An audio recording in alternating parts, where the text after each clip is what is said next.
y vamos a arrancar.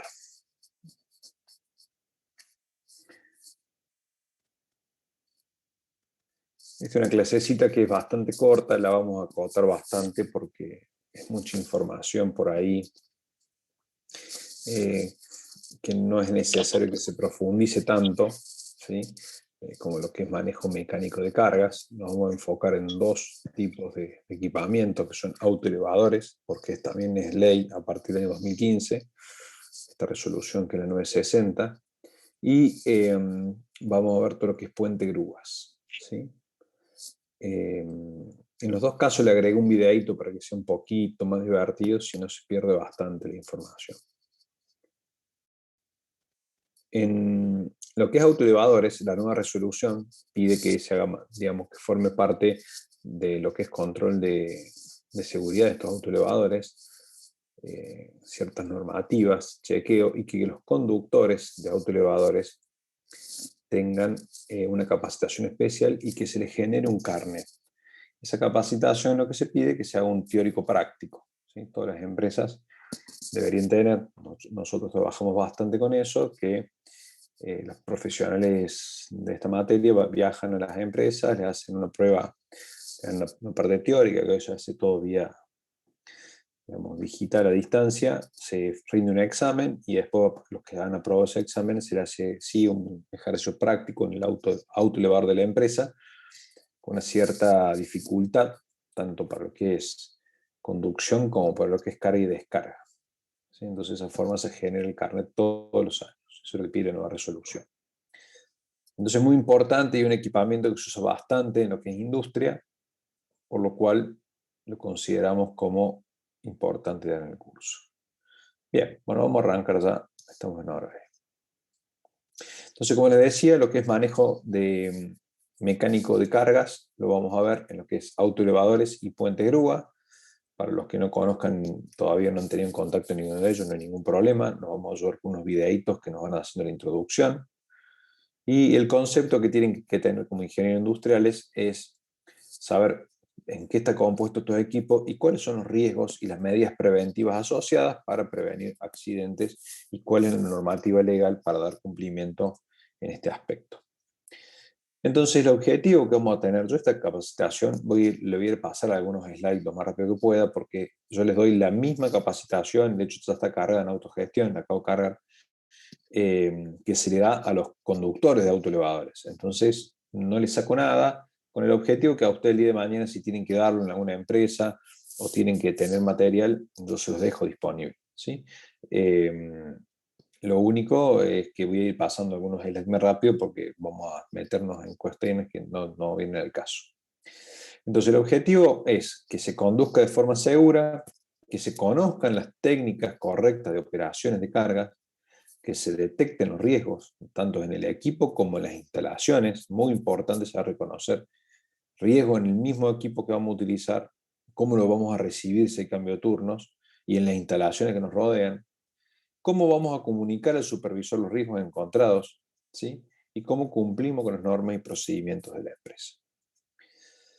¿Qué buscamos que vamos a aprender en esta clase? Que conozcamos las partes que integran el autoelevador, cómo se clasifican, cómo reconocemos los accidentes más comunes, cómo verificamos las condiciones de operatividad según los tipos de autoelevadores, ya que también hay variedad, los principios físicos a tener en cuenta durante las operaciones y las técnicas correctas para las operaciones de autoelevadores, tanto en la carga como en la descarga. Bien, para ello, para no meternos tanto en materia, voy a dejar de compartir y les paso un dedito que es el más práctico que encontré como introducción.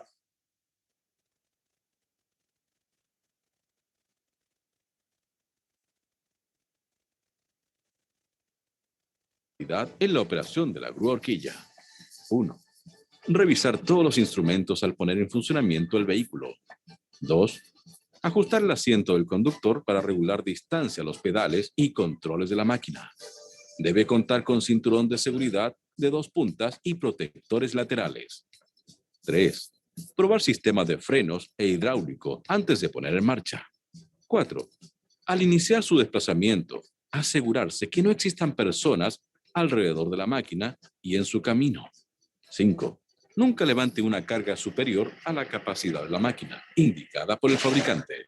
6. Si una carga es voluminosa y entorpece la visibilidad hacia adelante, opere la máquina en reversa. 7. En la grúa horquilla solo debe ir el conductor.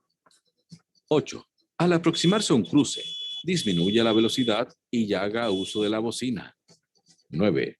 El piso deberá ser capaz de soportar el peso de la máquina y la carga. Si tiene dudas, cerciórese de ello previo a la maniobra. 10. Al descender con carga por una rampa, debe hacerlo retrocediendo. 11. No levante la carga ni arranque la máquina con el mástil inclinado hacia adelante. Existe riesgo de volcamiento. 12. No permita que una persona se pare o pase por debajo de la carga en altura. 13. No permita que suban personas al contrapeso para equilibrar la carga que exceda la capacidad de la máquina. 14. Al bajar la carga, hágalo lentamente, con el mástil en forma vertical. 15. Al entrar o salir de la bodega, asegúrese que puede pasar libremente con la carga. 16. Cuando conduzca una máquina, observe las condiciones de la superficie del piso o camino. 17. Evite frenadas bruscas. Corre riesgos de caída del material. 18. Antes de tomar una curva, disminuir la velocidad en la parte recta del desplazamiento. 19. Al transportar madera, postes u objetos largos, hágalo lentamente para que la carga no resbale. 20. Al transportar la carga, hacerlo tan bajo como sea posible. Tratar de evitar cualquier roce con el suelo o piso. Carga y descarga. 1.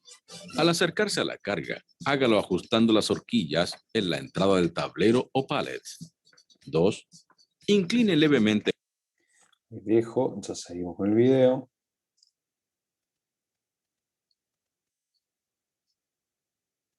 Entonces, rápidamente lo que hicieron ahí fueron las medidas, digamos, a tener en cuenta. Para eso empezamos a repasar lo que ya vimos como observaciones de riesgo, ¿sí? Entonces, está expresamente prohibido transportar personas, solamente puede ir el conductor, tiene un solo asiento, un solo cinturón, por lo tanto va una sola persona. Es muy común que en las plantas grandes pase que el conductor del autoelevador vea gente caminando y les diga, ven, subí que te llevo, y los alcance por ser amigos o lo que sea, y eso está totalmente prohibido y lleva la sanción para el conductor. Existen dos tipos digamos, de autoelevadores, los que son de combustión interna, que pueden ser a gas o gasoleros, o los que son eléctricos. Normalmente los eléctricos, que son con baterías recargables, son para interior, ¿sí? Y los de combustión interna suelen ser para exterior, ¿sí? Ya que el humo y los gases dentro de la planta no están permitidos. Entonces, lo digo normalmente porque a veces esos autoelevadores ingresan y salen a la planta, cuando descargan un camión, en los docks de carga y descarga, por ahí con el mismo autoelevador ingresa, ¿sí? La idea es que no se haga. Por eso, ante la duda, es preferible tener siempre eléctricos, pero por ahí suelen ser, digamos, más duraderos y más económicos los que son de combustión interna.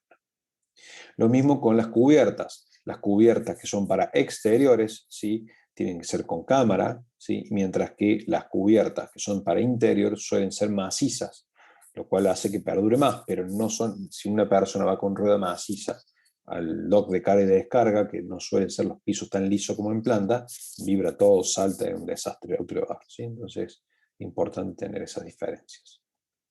¿Cómo está compuesto rápidamente un autoelevador? Tiene mástiles, ¿sí? Como está señalizado acá, que son estos rodillos cadenas que hacen que sube y baje la carga, y además pueden inclinarse para que esté con una cierta cantidad de grados, para que la mercadería tomada por las uñas se apoye con este respaldar que tenemos aquí, ¿sí? Tenemos las uñas o horquillas, ¿sí? Y tenemos, digamos, la horquilla es todo el componente, y tenemos sus uñas, talón, cuerpo y ganchos. Este se llama el espaldar, donde va apoyada la carga, ¿sí? Y estas son las uñas que pueden ser también regulables en diámetro. Después tenemos los cilindros, ¿sí? En el cual son la operación hidráulica. Bueno, las ruedas que hablamos recién, acá se ven en distintos tamaños, pero ahora normalmente son del mismo, ¿sí? Lo que dije recién en el tema de las que son con neumático para exterior y las macizas para interiores. Techo, es obligación, ¿sí?, ya en las empresas, que todos los autoelevadores tengan techo, ya que no solamente protegen para la lluvia, sino que además protegen en base a caídas de elementos que estén por encima del mástil, ¿sí? Por ahí hay caídas en los pasillos de elementos y suelen tener caídas sobre las personas. Entonces es muy importante esa protección. Vamos a tener luces, bocinas, forman parte del control diario, que funcionen ambas, ¿sí? Cinturón de seguridad, todo el tiempo colocado. Por ahí algunos conductores dicen, ¿para qué cinturón si voy a 20 o a 10 kilómetros por hora? Lo que pasa es que cuando hay un vuelco de autoelevador, normalmente la persona cae siempre primero y luego cae el autoelevador por detrás cuando hay un vuelco, sobre todo cuando hay maniobras bruscas. Y el autoelevador se le cae por encima al trabajador. Entonces es muy importante que lleven el cinturón, ¿sí? El tema también de los espejos regulado y sobre todo cuando va a haber conducción hacia atrás, cuando recién vimos el video que cuando la visibilidad está obstruida por la carga, hay que hacer conducción hacia atrás, lo cual también va a tener una luz trasera al poner la marcha atrás y va a tener una chicharra permanente cuando esté haciéndolo. Vamos a contar con un extintor, normalmente es un polvo químico BC, como ya lo vimos, de 5 kilogramos, perdón, 2,5. Va a tener una placa de identificación de autoelevador para que el control interno, y además no va a decir la carga máxima que soporta el equipo, y ahí es muy importante con logística conocer cuál es la capacidad máxima de nuestros autoelevadores para no paletizar, ¿sí?, algo superior a ellos. Eso va a ser nuestra limitante interna. Si yo tengo 5 o 6 autoelevadores dando vuelta y supongamos que el de menor capacidad es 1 tonelada, yo no puedo, por más que tengo algunos mayores a eso, no puedo paletizar algo mayor a 1 tonelada, porque si justo la casualidad de ese autoelevador lo manipula ese pallet, digamos, va a volcar. Entonces es muy importante saber eso en lo que es tabulaciones de pesos. Entonces, bueno, ya lo vimos. Existen entonces los distintos tipos de vehículos. Vamos a tener los autoelevadores, ¿sí?, y lo que vamos a tener se llaman RITS, que son de conducción lateral. Esto se ve mucho en Córdoba. Hay bastantes de los que se manejan de forma lateral, como les digo, tienen las uñas, son eléctricos y nos dejan, digamos, el nivel de la torre, depende del nivel de la torre, llega hasta almacenar hasta 4 niveles. Mientras que el autoelevador suele llegar hasta el segundo o el tercero, lo más grande que hay, ¿sí? Este puede llegar hasta 4, son especiales para centro de distribución. Y después tenemos que son los apiladores eléctricos, digamos, que también son con un trabajo, esto suelen tener con una persona que camina al lado, y algunos vienen un poquito más pro, que vienen acá con una base donde el trabajador pisa y también puede viajar junto con el equipamiento. También pueden hasta nivel 1 o 2, ¿sí?, dependiendo del tamaño de los mástiles. Bueno, ya estuvimos viendo cuáles pueden ser las condiciones por las cuales aparezcan accidentes. Va a ser por una combinación de condiciones peligrosas, actos inseguros y factores contribuyentes, como ya lo estuvimos viendo en las demás clases. ¿A qué le podemos llamar condiciones peligrosas? Algo que vamos a imputar a la máquina o al equipo, alguna falla, ¿sí?, o a las instalaciones. Terreno desparejo, superficies, iluminaciones escasas, cruces peligrosos. Hay centros de distribución que tienen muchísimos autoelevadores funcionando al mismo tiempo, entonces hay mucho tránsito, suele haber choques.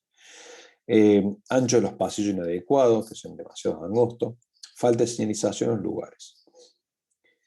Vamos a ver lo que es en cuanto a los elementos de maniobra. Es lo que estuvimos viendo recién en el video, el tema de importante los límites a la hora de la conducción, ¿sí? Quiero ver si ya llego. Bueno, son de lo que es equipo, entonces.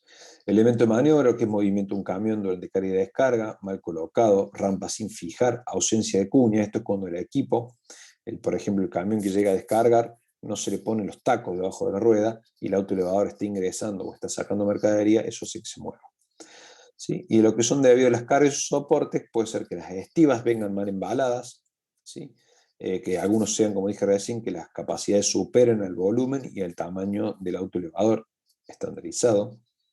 Lo que sean después relacionados que son condiciones de seguridad adecuadas, si hay presencia de obstáculos, falta de orden y limpieza, señalización inadecuada, falta de batería de dispositivos de seguridad. Y después tenemos los actos inseguros, que no estamos ajenos, que son actos que hacen las personas, para lo cual, si yo tengo un equipo que está en condiciones perfectas, pero puede haber un error humano. Y siempre va a ser consciente o no. Ya hablamos de esto, consciente es cuando un trabajador fue capacitado y toma el riesgo, digamos, sabiendo de que lo está haciendo. Cuando un trabajador no está capacitado, no está formado, no tiene el carnet de conducir adecuado para autoelevador, se dice que es un acto inseguro inconsciente, porque no le dimos la formación correspondiente. ¿Cuáles pueden ser las causas de los actos inseguros? Es operar el equipo sin autorización. Es normal en la empresa que justo la persona que estaba manejando el autoelevador y que tiene el carnet o faltó o no está o lo que sea, y viene alguien y lo maneja porque se le anima y se lo ve fácil, o porque sabes manejar un auto, una moto, crees que puedes manejar un autoelevador. Y créanme que no es para nada sencillo, ¿sí? Yo doy el curso de conducción de autoelevador y me muevo como una babosa al lado de los... Entonces siempre me dicen, ingeniero, usted nos enseña a nosotros, pero sabe menos que nosotros. Sí, en conducción sí, porque es todo práctica. Ellos van a 1000 y yo voy a 2 por hora. Pero bueno, yo lo que voy a enseñarles ahí justamente es la condición segura y no la habilidad y destreza de la conducción. Soy una abuela de 80 años manejando. Bien, operar el equipo habiendo consumido medicamentos, siempre es importante avisar si están engripados, si toman algún tipo de medicamento para el insomnio, etcétera, que va a generar un efecto, ¿sí? Contraproducente a la conducción.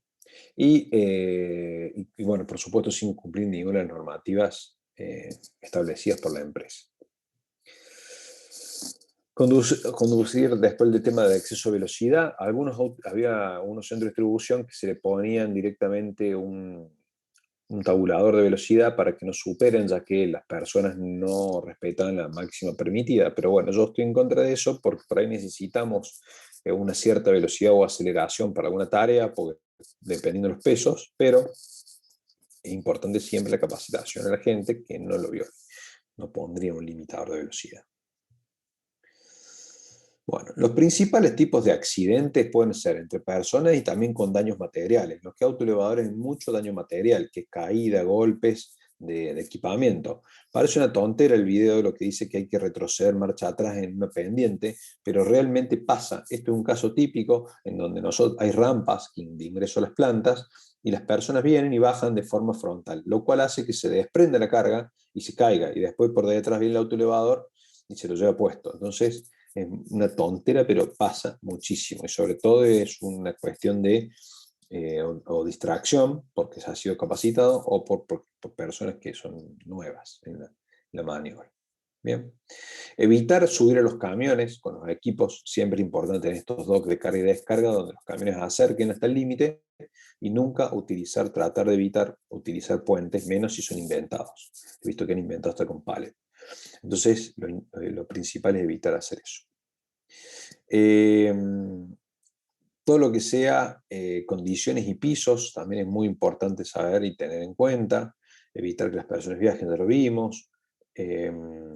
Estío fuera de cuadrícula, o sea, todo lo que uno vea que está fuera de normativa hay que frenar y automáticamente establecer un límite. La máxima velocidad establecida única es 10 km por hora, ¿sí? A partir de ahí se puede manejar. Normalmente se están manejando, casi todos están en 20 kilómetros, pero la ley nos dice 10 y hay que renegar con eso. Entonces, cuando uno dice bajar la velocidad y están yendo 20, parece una burla, pero bueno, es 10 y es por norma de seguridad. Bien.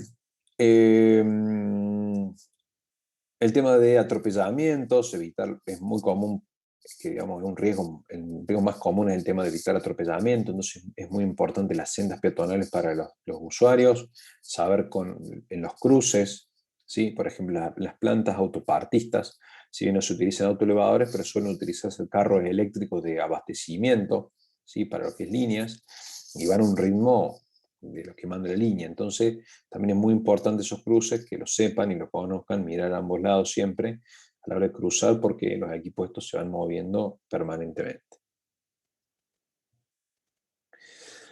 Después tenemos lo que regla la palanca, ¿sí? Lo que es lo que está calculado automáticamente. Digamos, cuando el equipo está en su peor momento es cuando está en máxima extensión, ¿sí? Para sacar una estiva en su máxima altura, es importante saber cuánto es ese peso establecido. Eso es lo que ya te indica el contrapeso. O sea, en lo que es a nivel piso, siempre está sobredimensionado.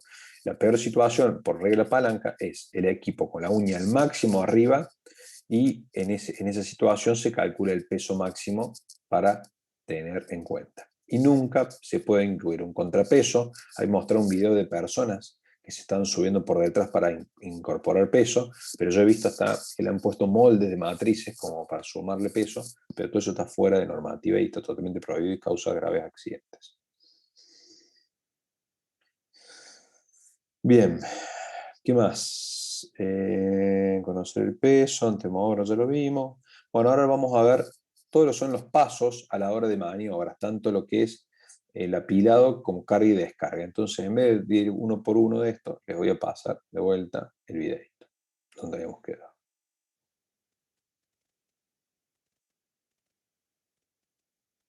El mástil hacia adelante e introduzca completamente las horquillas en el tablero o pallets que soportan la carga. 3. Para estabilizar la carga, incline suavemente el mástil hacia atrás y levante levemente las horquillas. 4. Para descargar, coloque el mástil en posición perpendicular al suelo o piso. 5. Baje las horquillas hasta que la plataforma descanse sobre el suelo o piso. 6. Incline el mástil hacia adelante y retire las horquillas en reversa. Estacionamiento de la grúa horquilla. 1. Hacerlo en un lugar asignado para ello. 2. No obstruya vías de tránsito. 3. Ubicar palanca de mando de avance de la máquina en posición neutro. 4. Bajar las horquillas hasta topar el suelo, inclinadas hacia adelante. 5. Retire las llaves de contacto al estacionar el equipo. 6. Dejar accionado el freno de estacionamiento. Importante. 1. Solo operadores designados, entrenados y calificados en posesión de licencia clase D deberán conducir las grúas horquillas. 2. Use equipo de protección personal. 3. El equipo con motor a combustión interna solo debe conducirse en áreas bien ventiladas. En ambientes cerrados o poco ventilados, usar equipos con motor eléctrico. 4. Respetar las señalizaciones de tránsito y simbología de carga. 5. Cumplir instrucciones sobre mantenimiento de equipos para fortalecer condiciones de seguridad y vida útil. Inspección visual. Por su propia seguridad como operador de la grúa y para máxima vida útil de la máquina, haga una inspección visual completa alrededor de la misma antes de subir o arrancar el motor. Vea si hay pernos flojos, acumulación de basura, pérdidas de aceite o refrigerante. Compruebe el estado de los neumáticos, mástil, horquillas o accesorios. Bocinas y otros dispositivos de seguridad. Compruebe su funcionamiento correcto. Compartimiento del operador. Vea que esté limpio, que no haya objetos sueltos ni instrumentos rotos. Compartimiento del motor. Vea que no haya filtración de aceite, refrigerante o combustible. Ver el nivel de aceite y de agua refrigerante. Neumáticos. Compruebe que no tengan cortaduras, perforaciones u objetos extraños. Verificar presión. Sistema hidráulico. Vea si hay filtraciones, mangueras desgastadas o líneas dañadas. Verificar el nivel de aceite. Transmisión. Vea si hay indicios de filtraciones y nivel de aceite. Diferencial. Vea si hay indicios de filtraciones. Mástil, carro, horquilla o accesorios. Vea si hay desgastes, daños, pernos flojos o faltantes. Controlar que no falte lubricación, arrodamientos y cadenas.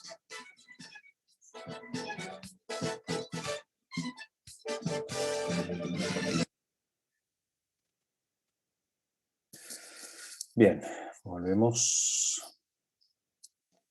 Profe, yo tengo una duda. ¿Sí?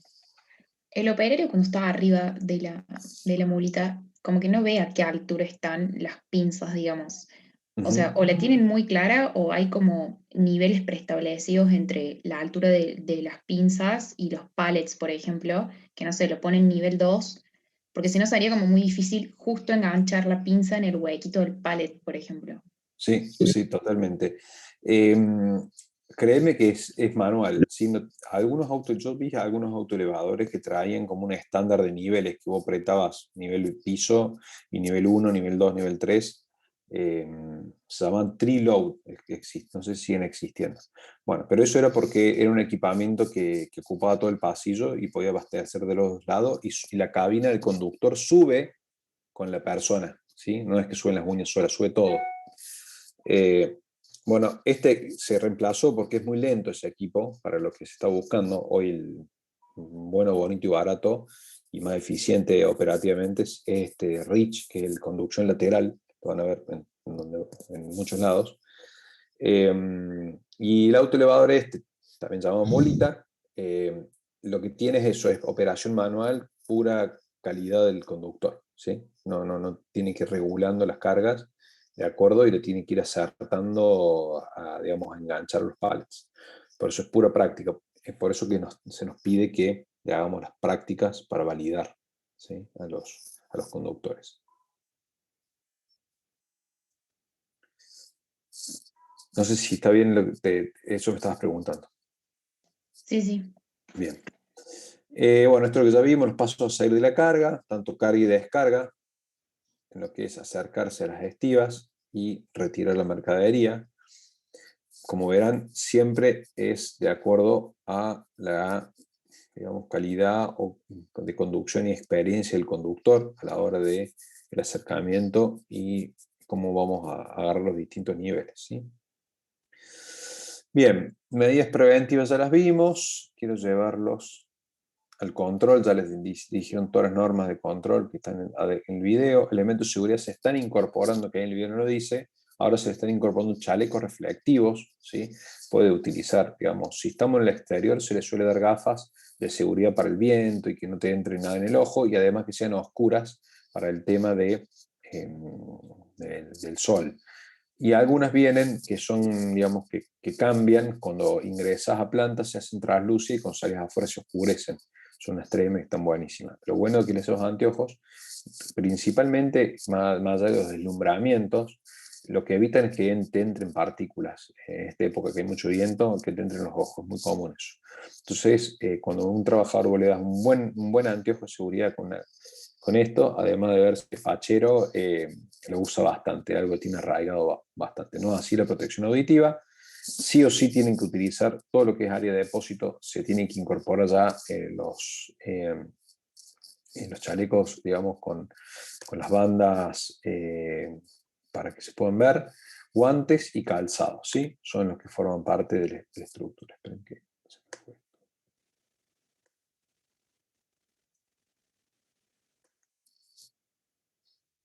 Un segundito que se me escapó. Bien, esto ya lo vimos, quiero llevarlo a un par de videos que tengo. Esto ya lo vimos. Esto que les decía que iba a pasar algunas cosas rápido, no tiene sentido. Bien, entonces vamos a dejar de compartir y les voy a compartir a ustedes ahora un video de autoelevadores final.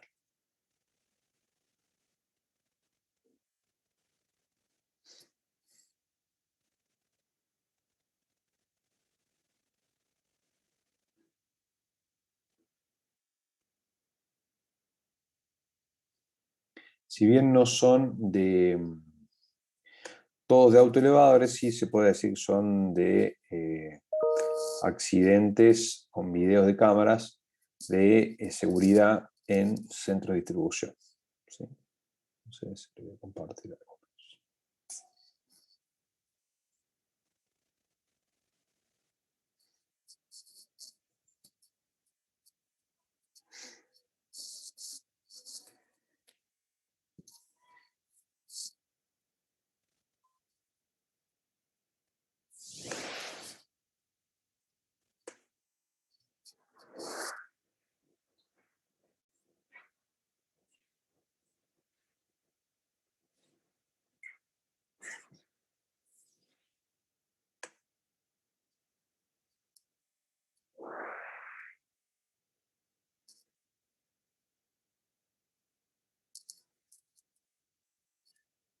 Ahí tenemos los casos cuando hay atropellamiento en planta, normal que no se ve bien, cuando no tenemos pasillos designados para las personas. Y además estaba bloqueado el conductor.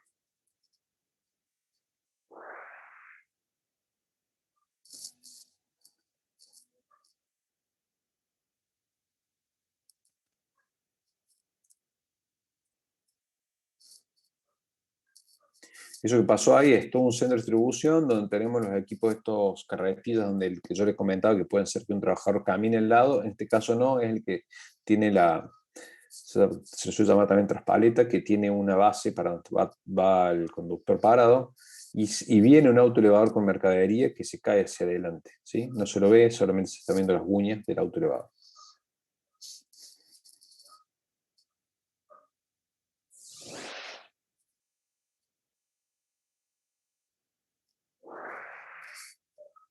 Problemas con poca visibilidad.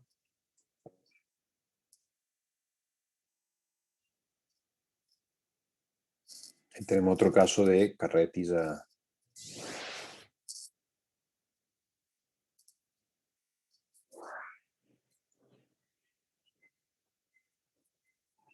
que gira con la carga arriba. Está totalmente prohibido. Acá tenemos lo que es transporte de contenedores.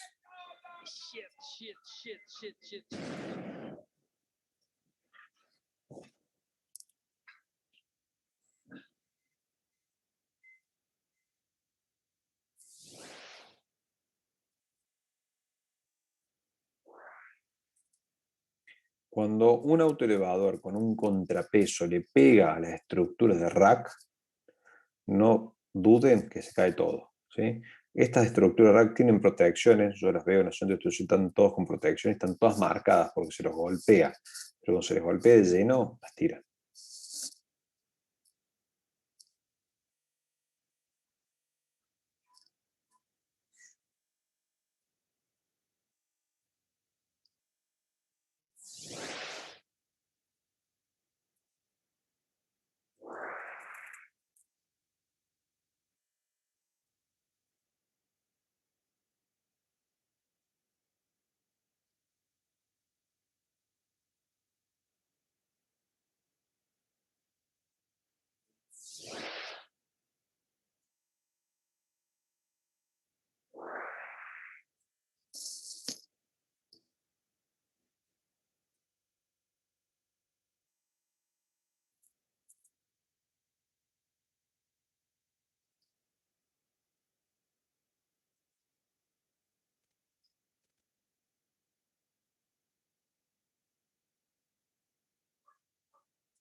Bueno, ahí tuvimos un par de... Tuvimos el lado oscuro de los accidentes. Bien, vamos a ir con la presentación de... Nos pasamos a... Profe, una consulta. Sí, Cuando sí, cuando tienen así alguno de esos problemas, que son todos tremendos mocazos, porque ninguno es, es tal sencillo, cual. Sí, sí. que a los operarios, así sean que tienen carnet y todo, ¿se los suspende o...? Sí, a ver, siempre se tiene en cuenta, todos los casos de esto son investigación de accidentes por daño material, ¿sí? Bueno, si hay una lesión de un trabajador, también es un accidente vinculante de trabajo, pero Claro, siempre la investigación se busca, como vimos nosotros, el mismo ejemplo que hicimos en trabajo práctico, al principio no se busca un responsable, se busca ver qué pasó para que no vuelva a pasar, pero si se comprueba que hay un acto inseguro de un trabajador, digamos en el caso de que violó alguna normativa que estaba clara, capacitada, que era de uso común del sistema, sí son causales de despido. ¿Sí? claro, pero ponerle, no sé, ese que hizo para atrás y le pegó una pileta, parecía, y la vació. Claro, eso que es un daño material, digamos, normalmente se lo suele sancionar, se lo suspende. ¿Sí? Claro, claro. Un daño material leve así. Pero a ver, ¿qué pasa? Se habla con el trabajador. Si el trabajador, si un tipo tiene 30 años en planta, por decirte un ejemplo cualquiera, y manejó todavía no te lo y justo se manda una macana de ese que rompe eso y capaz que más que un tirón de oreja y no mucho más, se lo tienen que bancar la empresa. No creo que ahora, si porque hizo marcha atrás y no lo vio, no tenés mucho para hablar. Si por ahí si una persona que me pasó ver casos de que despiden a alguien es porque se mandó 2 o 3 macanas de esas en un periodo más o menos corto, no sé por qué y además de eso tiene un historial de que le habían avisado que conduzca más despacio, que se lo había visto con maniobras inseguras, que había estado violando alguna normativa, entonces como que venía sumando avisos, más 2 o 3 moquitos, listo, ya le dieron la vía, ¿sí? Eh, Claro, claro, como claro. que si es un evento aislado se le suele dar la derecha porque es un accidente puro y exclusivamente. ¿Sí? Bien. Gracias, profe. No, no hay de qué. Bueno, voy a mostrar uno más que tengo de un accidente que este me pareció realmente que es un caso particular de... Te lo saqué de LinkedIn. A ver si se ve así. Lo voy a tratar de agrandar más. De gente jugando, es lo que están haciendo, en un centro de distribución. Oh fuck, man! I once had 6 beers in one night.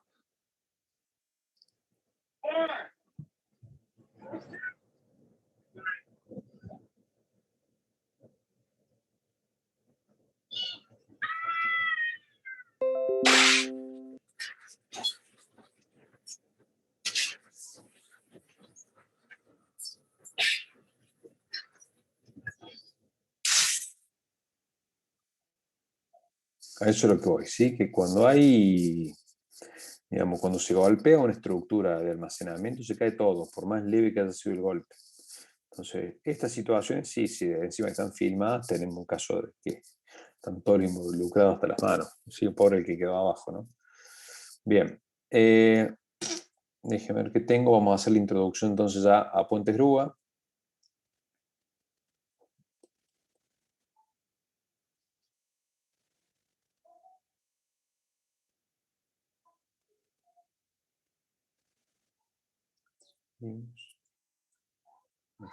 Puentes Grúa. Contenedores, acá está.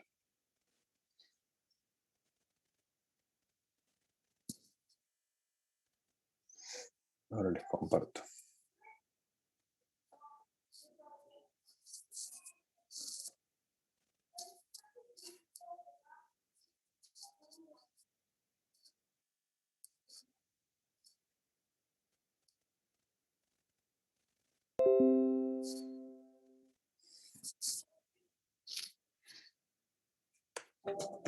Existen muchas variaciones de grúas y polipastos con amplio rango de capacidades, desde unos cientos de libras hasta muchas toneladas. En general, un polipasto tiene 2 componentes principales. El polipasto sube y baja la carga. El polipasto está suspendido del carro que mueve u orienta el polipasto para ir y venir a lo largo de un carril guía. Una grúa tiene 3 componentes principales: un polipasto, un carro y un puente de grúa, el cual tiene una o más guías que recorre el carro del polipasto, y plataformas terminales que permiten al puente atravesar una construcción a lo largo del recorrido de la grúa. Hay tres tipos básicos de grúa. En las grúas de recorrido superior, el puente de la grúa se mueve sobre los rieles. Hay grúas de recorrido superior de una viga, donde polipasto y carro viajan sobre la brida inferior de la viga del puente, y versiones de dos vigas, donde el carro viaja sobre los rieles instalados sobre las vigas del puente. Las grúas de recorrido inferior tienen el recorrido del puente sobre el ala inferior de las vigas. Típicamente son de una viga, pero hay algunas versiones de dos vigas. Finalmente, hay grúas de brazo, donde el polipasto y carro viajan sobre el ala inferior de una guía de brazo. Los brazos se pueden instalar en las paredes o columnas, o en postes o mástiles, sobre una base de concreto en el piso del edificio. El recorrido de la grúa viene en dos tipos. El recorrido superior, que tiene de un riel ASCE o riel de barra cuadrada sobre la parte superior de una guía de brida ancha apoyada en las columnas del edificio, o recorrido inferior, que consiste de guías en L o guías de brida ancha suspendidas del techo. Cualquiera sea la configuración, siempre debe conocer y nunca exceder la capacidad nominal de la grúa o polipasto. La capacidad de la grúa está a cada lado del puente en números de letras tan grandes que se ven fácilmente desde el piso. La capacidad del polipasto debe estar marcada a los lados de este y seguramente en el bloque inferior. En grúas de múltiples polipastos, la capacidad en el puente es el peso máximo que la grúa puede levantar, sin considerar la capacidad combinada de los polipastos. Cuando use una grúa de múltiples polipastos con capacidades diferentes, el peso de la carga no puede ser mayor que la capacidad nominal de los puentes. Además, se debe equilibrar la carga muy cuidadosamente entre los polipastos.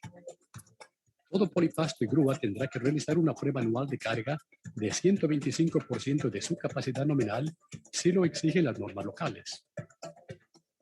Los controles de grúa y polipasto son de tres tipos básicos: botoneras suspendidas que cuelgan de un punto fijo en una grúa, puente o polipasto, o de un pestón de una guía que recorre la longitud del puente.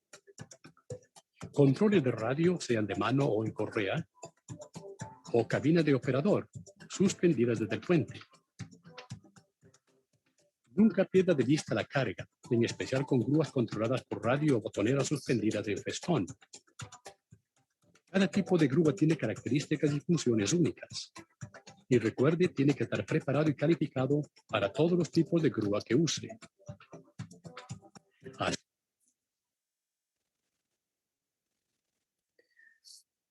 Bien, entonces ahora comparto con esa breve introducción de lo que es puente de grúa, también llamado polipasto. Entonces, en muchas industrias vamos a encontrar este tipo de equipamiento para movilizar cargas, ¿sí? Como les decían ahí, que pueden ser de dos vigas o de una sola viga, ¿sí? Donde tiene un carro que se mueve de un lado a otro, ¿sí? Y ese carro tiene que tener lo mismo que el puente de grúa tiene su capacidad máxima, lo tienen que tener sus carros. Además de los carros que tenemos, esto es lo que llaman ellos la botonera colgante. Hoy hay algunas botoneras que son a radio o a distancia, ¿sí? Es importante conocer que si tiene un gancho, ese gancho tiene un pestillo, que es el que sirve para enganchar las eslingas, ya lo vamos a ver, ¿sí? Entonces tenemos la consola, que se le llama, lo que es el carro, que se va moviendo de un lugar a otro, y el puente de grúa en sí. Es importante esto de las toneladas, nunca sobrepasar la capacidad establecida, y tienen que estar vinculados, que si la máxima capacidad de toneladas tiene que ser igual para el polipasto carro, inclusive las eslingas tienen que tener esa máxima capacidad. Tenemos muchísimas digamos, diferencias y capacidades de puente de grúas, ¿sí? Para todas las cantidades de toneladas, de acuerdo a lo que se necesitan las distintas empresas. Y después nos vamos a unos polipastos más pequeños o individuales, como vimos recién, que poseen de brazo o de cadenas, ¿sí? Que son mucho más chicos, y tenemos distintas variedades para lo que necesitemos. Después, ya en menor proporción, nos vamos a los balanceadores o balancines, que son, de acuerdo a que ya nos salimos de las toneladas y nos vamos a kilogramos, que sirven mucho para lo que son herramientas neumáticas, herramientas de trabajo en los puestos, ¿sí? Entonces nos ayudan también ergonómicamente a no tener que sostener el peso y solamente tiramos hacia abajo para bajar la herramienta. Y cuando soltamos se vuelve a su lugar. Esto es lo que vimos recién, que puede ser las grúas viajeras pueden ser bipuente, o también pueden tener los pórticos, que son estos que no van sobre ninguna, digamos, que no están apoyados sobre la misma estructura de la empresa, sino que se hacen a forma de arco, ¿sí? Estos pórticos suelen ser normalmente de exterior, ¿sí? O cuando la estructura del edificio no soporta el peso que queremos colocar. Si queremos poner un puente de grúa de 50 toneladas y las paredes no están preparadas para soportarlo, se hace directamente un pórtico, ¿sí? Este es lo que dijimos, que es el brazo o grúa tipo bandera, ¿sí? Que va establecido sobre una base. Y estos son los distintos tipos de botoneras que tienen las funciones básicas, que es subir, bajar, lateralizar y demás. Y pueden ser también a control remoto. Estas a control remoto me tocó utilizar unas que están buenísimas, que tienen una tarjeta de validación, así como tenemos una tarjeta de ingreso a los edificios o los barrios. Esta se da el operador, porque también acá el operador tiene una capacitación anual y solamente no es lo mismo, una cosa es para autoelevadores y otra es para operadores en puente de grúas. Son muy peligrosos los puentes de grúas. Yo he tenido casos de incidentes con puente de grúas que con los cambios de molde en la industria plástica golpean las máquinas, las helingas se cortan y caen al piso, hay una mala operación del equipo, pasan por encima de las cabezas de la gente cuando está prohibido. Bueno, hay muchas cosas a tener en cuenta en lo que son puentes de grúas, y esos operadores tienen que tener una capacitación mínima, anual también, y el carnet o su tarjeta de acceso a la empresa es la misma que te valida la operación del puente de grúa. Entonces, solamente ese trabajador es el que está autorizado y nadie más puede venir a tocar esa botonera por más que quiera, porque no tiene la tarjeta que lo autoriza, ¿sí? Tenemos algunos controles así, que vienen con un tipo colgante por detrás del cuello y se opera con ambas manos. Son algunos más complicados y tienen más operaciones, pero el más común es este por ahí, en lo que es a distancia. Estas son las eslingas, que pueden venir de 1, 2, 3, 4, hasta 4 brazos, que vienen con ganchos o con ojales, ¿sí? Sirven para tomar distintas piezas, pueden ser para subir y bajar motores, enganchar como decía recién, autopartes, piezas, o en este caso eran moldes de matrices, inyectores de plástico, para el recambio. Entonces, al tener un equipamiento que necesita cambio permanente de moldes, con estos equipos se suben y se bajan, y normalmente, porque suele empezar entre 10, 20, y he visto moldes de inyecciones hasta de 50 toneladas. En los casos de las eslingas, tienen dentro del ojal, dentro de esto, el ojal tiene una etiqueta donde uno hace la trazabilidad. Esa eslinga llegó, no sé, hoy es miércoles 19 de mayo, ingresa a planta la eslinga y yo la tengo que ir chequeando todos los meses si tiene desgaste, si no se manchó, si no se ensució con aceite, etcétera, que eso hace que se vaya desgastando. Y cuando uno encuentra ya un daño, una avería o algo que empieza a desgastarse la eslinga, se tiene que observar. Y si no, automáticamente a los 2 años se cambia, ¿sí?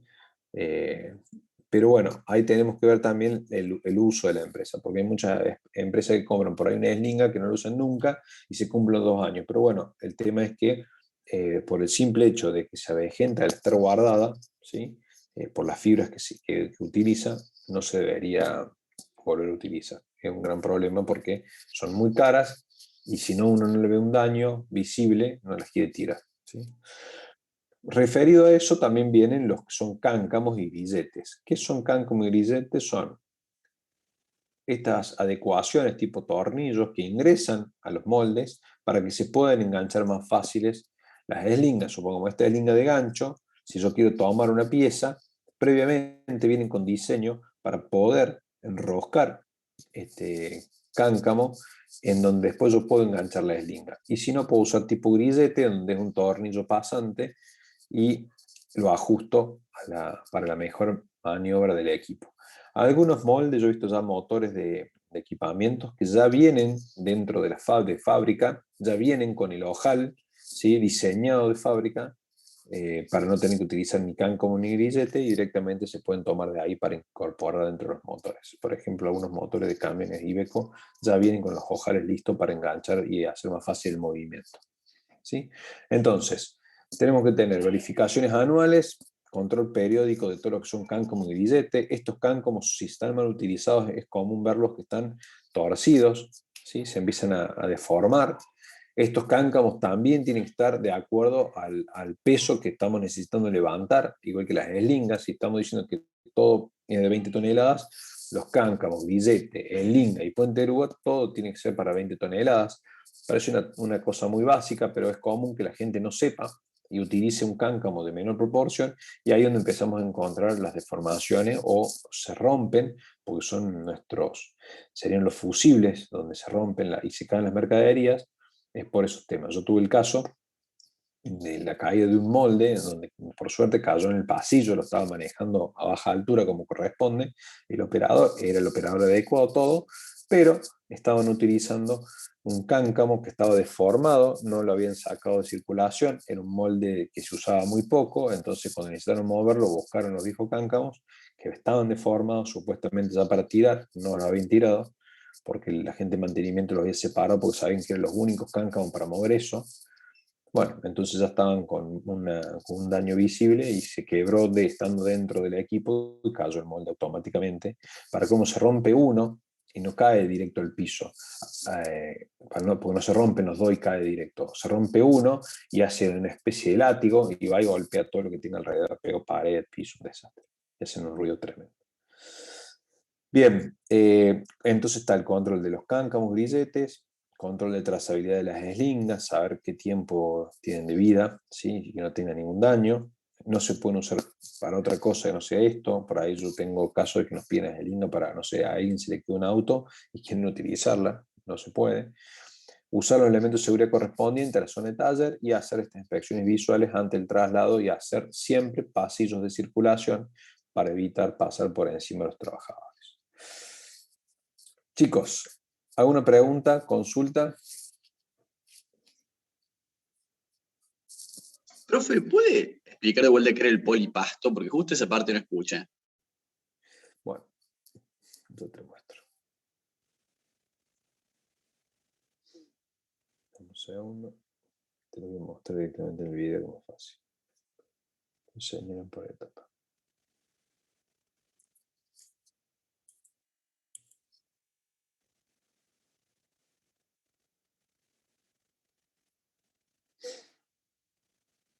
Entonces te busco el video y te muestro la parte. O si yo te lo empiezo a hablar en el aire.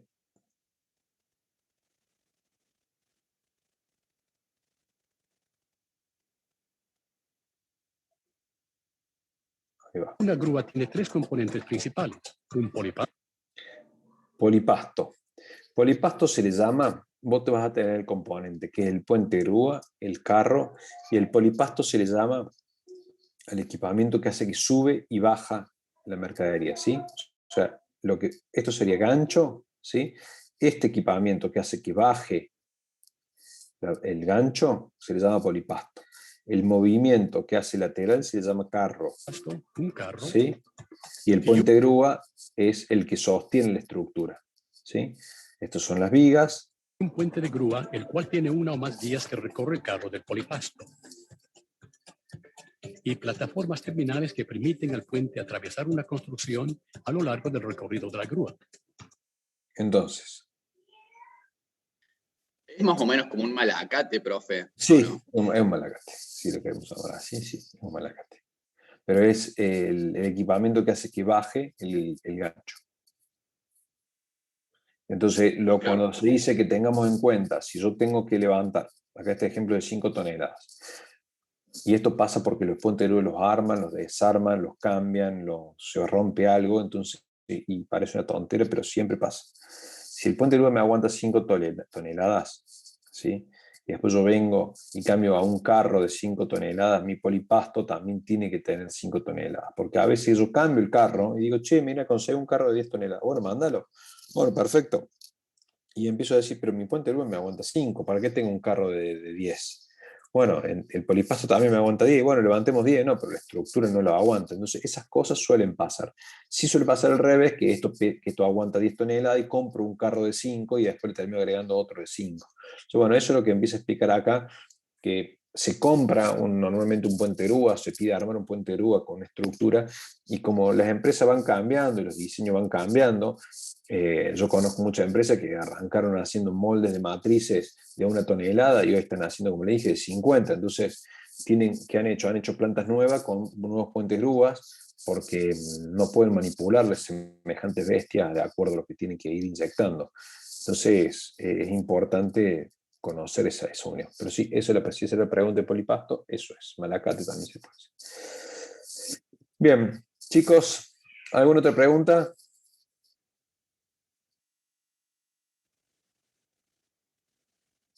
Bueno, si no ha sido todo por hoy, ya estamos cerca del parcial. ¿Qué nos queda? La próxima clase, elemento de protección personal, y después viene el parcial.